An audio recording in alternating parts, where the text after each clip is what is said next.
வணக்கம் நேயர்களே, தமிழ் சூரிய சிவம் யூடியூப் சேனல் வாயிலாக உங்களை வரவேற்பதில் மகிழ்ச்சி அடைகின்றேன். தை அமாவாசை 2026 அற்புதமான நல்ல பலன்களை பார்க்கலாம். வாருங்கள் வீடியோவுக்குள் போகலாம். என்ன அருமை நேயர்களே, வீட்டில் உள்ள பெண்கள் கடைபிடிக்க வேண்டிய விஷயங்கள். நீங்கள் தை அமாவாசை அன்னைக்கு நீங்கள் என்னெல்லாம் செய்யணும், என்னெல்லாம் செய்யக்கூடாது, நமக்கு மறந்துடுறோம்.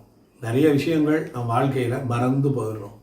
நினைவுபடுத்துவது என்பது தான் இந்த வீடியோ. பொதுவாக பெண்கள் அன்னைக்கு காலையில் வீட்டு வாசலில் கோலம் போடக்கூடாது.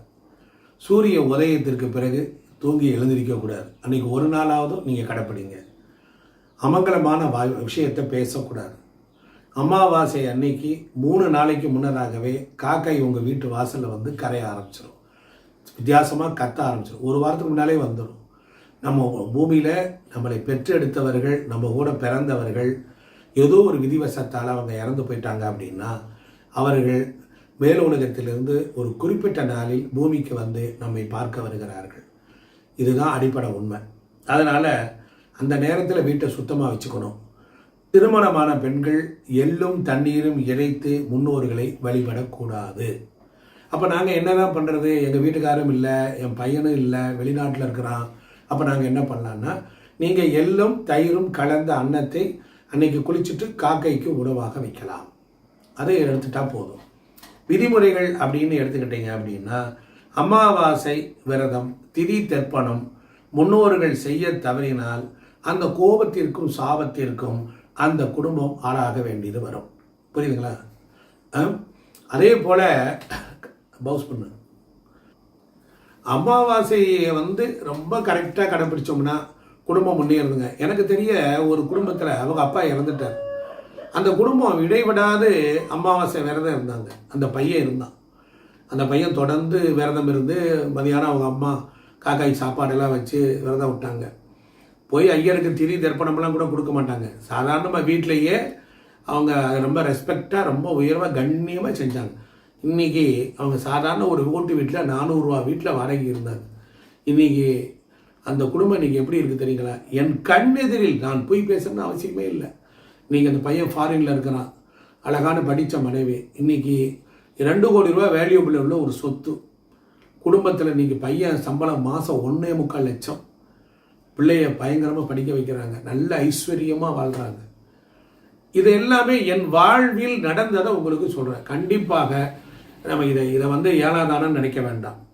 வாழ்நாளில் இதுவரைக்கும் அமாவாசை விரதம் இருந்து பித்திருக்களுக்கு தர்ப்பணம் கொடுத்தும் கூட நமக்கு முன்னேற முடியல அப்படின்னு நினைக்கிறீங்கன்னா, நீங்கள் என்ன பண்ணணும் அப்படின்னா, செய்யக்கூடாத விஷயத்தை செய்யக்கூடாது. உங்கள் பையன் ஒத்துழைக்கலை, உங்கள் வீட்டுக்காரரும் ஒத்துழைக்கலை, நீங்கள் மாத்திரம் இருந்து அள்ளாடிக்கிட்டு கஷ்டப்பட்டுக்கிட்டு சிரமப்படுறீங்க அப்படின்னா, நீங்கள் கோயிலில் போய் விளக்கேற்றலாம். கோயிலில் போய் விளக்கேற்றலாம். அகத்திக்கீரையை வாங்கி பசுமாட்டுக்கு கொடுக்கலாம். அந்த கீரையை எடுத்து நீங்கள் என்ன பண்ணலாம் அப்படின்னா, பசு கொடுப்பதோடு இல்லாமல் பசு கொட்டத்தில் கொண்டுட்டு போய் விளக்கேற்றலாம். பசு மண்டபத்துக்கு கொடுக்கலாம். அதே போல் இந்த மாதிரி பித்ரு பட்சம்னு வேறு. தை அமாவாசை பித்ருன்னா புத்திர நரகத்திலிருந்து மீட்கக்கூடியவர்கள் தான் புத்திரர்கள். அப்போ நாம் முன்னோர்கள் சொர்க்கத்தில் இருக்காங்களா நரகத்தில் இருக்காங்க நமக்கு தெரியாது. ஒன்று, ஏன் நம்ம சாப்பாடு வைக்கணும், ஏன் பிண்டை வைக்கணும்? அதாவது இறந்து போன உயிர்கள், அந்த ஆவிகள், புனிதமான ஆவிகள் மேல் உலகத்தில் இருக்கும்போது அவங்களுக்கெல்லாம் சாப்பாடு தண்ணிலாம் கிடையாது. அவங்களுக்கு நமக்கு ஒரு நாளைக்கு எப்படி சாப்பிட்றோமோ, ஒரு நாளைக்கு 3 வேளை சாப்பிட்றோமோ, அதே மாதிரி அவங்களுக்கும் ஒரு வேளையாவது உணவு கொடுக்கணுங்கிறது ஒரு முறை. அதுக்கு என்ன பண்ணாங்க, நம்ம உலகத்திலிருந்து அந்த உலகத்துக்கு போகிறதுக்கு 360 நாள் ஆகும். நமக்கு ஒரு நாள்னா அவங்களுக்கு அது 1 வருஷம். அவங்களுக்கு சாப்பாடு போட அப்போ அவங்க இறங்கி வருவாங்க. மேல் உலகத்தில் உள்ளவங்க மற்ற நாளில் எப்படி இருக்குன்னு கேட்டால், நாம் மற்ற நாளில் ஆவிகள்லாம் என்ன ஆகும்னா, சந்திரனுடைய ஒளியில் இருக்கக்கூடிய அமிர்தத்தை அதைகள் சாப்பிட்டுட்டு அவங்க பசியாறுவாங்க. அப்போ சந்திரன் மறையினார் பாருங்க.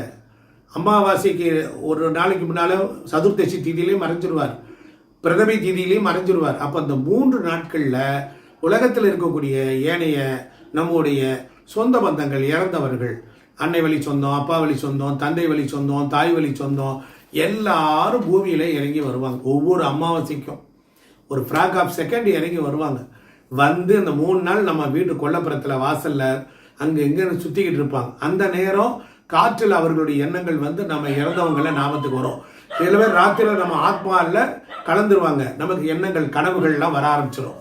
அப்போ நாம் அது அந்த மாதிரி கனவு வருது, எங்கள் அப்பா வர்றாரு, எங்கள் தம்பி வர்றான், இறந்து போன அவங்க அண்ணன் வர்றான் அப்படின்னு தெரிஞ்சுட்டா நம்மகிட்ட வேலை பார்த்த வேலைக்காரங்களும் வருவாங்க, நமக்கு பள்ளிக்கு பாடம் சொல்லி கொடுத்த வாத்தியார்களும் வருவாங்க, நம்ம வீட்டில் தாய் பிள்ளையா பழகின பக்கத்து வீட்டுக்காரர் இறந்து போனாலும் அவரும் வருவார். யார் வேணாலும் யாருக்கு பிடித்தம் இருக்கோ அவங்கள்ட்ட வந்து சிக்னிஃபிகேட்டர் ஒரு குறியாட்டுவாங்க. நாம் அதை புரிஞ்சுக்கிட்ட உடனே அந்த 3 நாள் என்ன பண்ணணும், நல்லா சமைச்சு, ஒரு வீட்டுக்கு விருந்தாள் வந்து எப்படி சமைச்சு நல்லா போடுவோம் அது மாதிரி சாப்பாடு போடணும். காக்காய்க்கு சாப்பாடு வைக்கணும், மேலே கொட்டி காக்காய்க்கு வைக்கணும், அவங்கள நினச்சி வைக்கல, தப்பே வராது. அந்த 3 நாள்.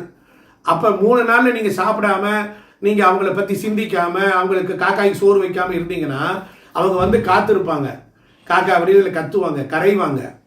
அப்போ 3 நாளையும் நீங்கள் கண்டுக்காமல் போயிட்டீங்கன்னா பட்டியில் கிடந்து அவன் சாபம் விட்டுட்டு போயிடுவான், சாபம் விட்டுருவான். கோபத்தினால் சாபம் வந்துடும். அந்த சாபத்தினால என்ன ஆகும், நாம் முன்னேற முடியாமல் தவிக்கிறோம். பையனுக்கு கல்யாணம் ஆகலை, 37 வயசு ஆகுது, பொண்ணுக்கு 36 வயசு கல்யாணம் ஆகலை, சின்ன வயசில் கட்டி கொடுத்த பொண்ணு விதவையாகி போயிட்டா, மாப்பிள்ளை சரியில்லை. இப்படி உலகத்தில் பார்த்த எடுத்துக்கிட்டா பெற்றவே பிள்ளைய கூட படிக்க வச்சு வாழ வச்சு கட்டி கொடுத்துட்றான். கல்யாணம் பண்ணதுக்கு அப்புறமேல அந்த வாழ்க்கையே சரியில்லை. 100க்கு 80 குடும்பங்கள் கோர்ட்டு கேஸு வம்பு வழக்கு பிரச்சனை நிம்மதி இல்லாமல் கிடக்கு. இதுக்கெல்லாம் காரணம் அடிப்படை வந்து இந்த இறந்து போன முன்னோர்கள் சாந்தி இல்லாததான் காரணம். இதை சொன்ன நிறைய பேர் ஏட்டி மூட்டி பேசுறீங்க. நான் ஒண்ணுமே சொல்ல, நீங்க ஐயத்தை கூட போகணும்னு அவசியம் இல்லை. நீங்க சாதாரணமா ஒரு அபிராமி அந்தாதி பாட்டு பாடுங்க, சிவபுராணம் பாடுங்க, சாப்பாடு வைங்க. டெய்லி ஒரு கடையில் ஆர்டர் போட்டு வாங்கி விதவிதமா சாப்பிட்ற மாதிரி அவனுக்கு வைங்க. அப்ப அந்த இறந்து போன பிதர்கள் நீங்க உணவு கொடுக்கலைன்னா மரத்தில் இருக்கிற பச்சையத்தை சுரண்டி தின்னு நக்கி தின்னுட்டு போயிடுவான். அதனாலதான் அமாவாசைக்கு முன்னும் பின்னும் மரத்துக்கிட்ட போய் இலை பறிக்க கூடாது, இலையை அறுக்கக்கூடாது. புரியுதுங்களா? சொல்றது காரணம் ஏன்னா பேய் பிசாசு நாட்டு அண்டி இருக்கும். கருவேப்பிலை செடி இருந்தா அகால மரணம் அடைஞ்சர்கள் எல்லா தேவதைகளும் வந்து கருவேப்பிலை மரத்தில் வந்து உட்காந்துரும். அல்லது வீட்டில் கருவேப்பிலை மரம் வளர்க்காதுன்னு சொல்றான். இவ்வளவு ரகசியங்கள்லாம் உங்கள்கிட்ட இருக்கு. அதுபோல இந்த தை அமாவாசையில பொறுத்தளவில் ஏழைகள், அந்தணர்கள், பசுமாடுகளுக்கு உணவு கொடுக்கணும் அந்த ரூபத்தில். அதாவது தானம் பண்ணணும். ஒரு உயிர் சந்தோஷம் அடைகிறதுக்கு இன்னொரு உயிருக்கு கொடுத்தா அந்த உயிரானது மேல் உலகத்துக்கு தன்னுடைய சந்தோஷத்தை அனுப்பும். அதன் மூலியமா கிரெடிட் ஆயிடும். கோசாலைக்கு சென்று புல்லு வாங்கி கொடுக்கலாம், பராமரிக்கலாம். மாதிரிலாம் கோசாலைக்கு தேவையான உணவுப் பொருட்களை வாங்கி கொடுக்கலாம். சரி, என்னெல்லாம் செய்யக்கூடாது? அசைவம், மது ஆகியவற்றை ஒரு வாரத்துக்கு மேலே சாப்பிடக்கூடாது. உடல் மற்றும் உள்ளத்தின் தூய்மை இருக்குது. 4 நாளைக்கு முன்னால் வந்து பெட்ஷேட் பண்ணிக்க கூடாது. கணவன் மனைவி உறவு தாம்பத்தியம் பண்ணக்கூடாது. நகை வெட்டக்கூடாது, கால் நகை வெட்டக்கூடாது, முடி வெட்டக்கூடாது, சவரம் பண்ணக்கூடாது. ஏன்? உங்களுக்கு உங்க முன்னோர்கள் பொருட்டு அவங்க வர்றாங்க, உங்க நிலை என்னன்னு தெரியணும். அதனால அவங்களுக்கு கொடுக்குற ஒரு பெரிய ஹை ரெஸ்பெக்ட் தான் அது. அப்ப அதே போல புதிய தொழில்கள் தொடங்கக்கூடாது. தை அமாவாசையில் புதிய தொழில்கள் தொடங்கக்கூடாது. திருமணம் செய்யக்கூடாது. அவங்க இறந்த மாதத்தில் புதிய பொருட்கள் வாங்கக்கூடாது. அதே போல புதிய முதலீடுகள் செய்யக்கூடாது. வாழ்க்கையில் முக்கிய முடிவுகள் எடுப்பதெல்லாம் அந்த நேரத்தில் தவிர்த்திடணும். வயதான மூத்தவர்கள், வயதானவர்களை நம்ம மரியாதையோட அன்போட நடத்தணும். அதே போல அவர்களை அடிக்கக்கூடாது, துன்புறுத்தக்கூடாது, அவமதிக்கக்கூடாது, வார்த்தைகளால் திட்டக்கூடாது. முன்னோர்களின் ஆசி, ஞானம், பாதுகாப்பு ஆகியவை ஒரு மனிதனை உயர்த்துது, கர்மாவை குறைக்க பயன்படுது. புரியுதுங்களா? இந்த மாதிரி காலகட்டத்தில் அமாவாசை புண்ணிய காலங்களில் வருஷ சிரார்த்தம், ஆலய பட்சம் 96 நாட்கள் தர்ப்பணம் செய்வதனால நாம சுலபமா நம்மளுடைய கர்மாவை குறைச்சிடலாம். பிண்ட ரூபத்தில் இருக்கக்கூடியவர்கள் தான் பித்ருகள். அதனால நல்லா சாப்பிடும் போது சொல்லுவாங்க, இப்ப உருட்டி உருட்டி திங்காதரா அப்படிம்பாங்க. சோத்தை உருட்டி திங்கக்கூடாது, ஏன்னா அது பிண்டம். அப்ப பிண்ட சாப்பாடு சாப்பிடக்கூடாது, கருமாரி சாப்பாடு சாப்பிடக்கூடாது. புரியுதுங்களா? அப்ப இது என்ன ஆகும்? இந்த அமாவாசை திதியில நீங்க சில விஷயங்களை செய்தீங்கன்னா கண்டிப்பா நல்லது நடக்கும். அதனால இதுக்கு நீங்க என்ன வழிமுறைகள் அப்படின்னா, அபிராமி அந்தாதி படிக்கலாம். புரியுதுங்களா? என்ன தானம் கொடுக்கலாம் அப்படின்னா, ஒரு பித்ரு கர்மாக்கள் வசதி இருக்கிறவங்க ஐயத்தை போய் பித்ரு கர்மாக்கள் பண்ணலாம். ஆமா, விளக்கு ஏற்றலாம். விளக்கு எத்தனை விளக்கு வேணாலும் ஏற்றலாம். அதனால இந்த மாதிரி வழிபாடு அபிராமி பட்டருக்கு தை அமாவாசை என்று தான் அவருக்கு அமாவாசை பௌர்ணமி திதியாக மாற்றி கொடுத்தாள். அதுபோல் சரபேஸ்வரர் பிறந்த நாள். இப்படி நம்முடைய பித்திருக்கர்மாக்கள் அதிகமாக இருக்கிறனால இதை அது குறைப்பதற்கு அம்பாள் வழிபாடு பெரிதும் உதவும். அதனால இது சனி காரகத்துவமாக இருக்கிறனால வாழ்க்கையில் அனைவராலும் கைவிடப்பட்டவர்கள், அவங்க எல்லாரும் மாற்றுத்திறனாளிகள், சாலையில் உட்காந்து பிச்சை எடுக்கக்கூடியவர்களுக்கு அவங்களுக்கு ஒரு போர்வை ஒரு பெட்ஷீட் வாங்கி கொடுக்கலாம். அதே போல் ஒரு கம்பளி போர்வை வாங்கி கொடுத்தீங்கன்னா 7 ஜென்ம பாவம் போகும். அது மாதிரி இது மாதிரி சிறந்த விஷயங்கள். துர்மரணம் அடைஞ்சர்கள் அவங்களுக்கெல்லாம் நீங்கள் இது மாதிரி செய்யலாம். கன்னி பெண்ணாக இருந்து இறந்தாங்க, 10 வயசுல இறந்தாங்க, 20 வயசுல இறந்தாங்க, 30 வயசுல இறந்தாங்க, கல்யாணம் ஆகலை, அப்படிப்பட்டவங்களாம் என்ன செய்யலாம்? அவங்களுக்கு குழந்தையா இருந்தவங்களுக்கு ஸ்வீட் வாங்கி கொடுக்கலாம். 6 மாசத்துல கருக்கலைஞ்சது, 1 வருஷத்துல கருக்கலைஞ்சது, இறந்தது, 3-5 வயசு வரைக்கும் பிள்ளை பிறந்து இறந்தது, வளர்ந்து 10 வயசுல இப்படி 18 வயசு பையனை பறி கொடுத்தவங்க, 25 வயசு பிள்ளையை பறி கொடுத்தவங்க, அந்த வயது உள்ளவங்களுக்கு அந்த துணிமணியில எடுத்து கொடுத்து அவங்களுக்கு ஸ்வீட்லாம் வாங்கி கொடுத்து செஞ்சீங்கன்னா அந்த ஆத்மா ஏதோ ஒரு ரூபத்தில் அதை சந்தோஷம் அடையும். கண்டிப்பா செய்யணும் நீங்கள்லாம்.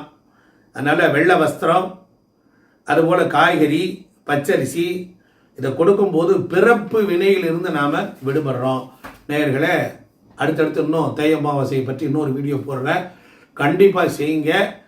கண்டிப்பா நீங்க ஜெயிப்பீங்க. நல்லது நடக்கும். நன்றி, வணக்கம்.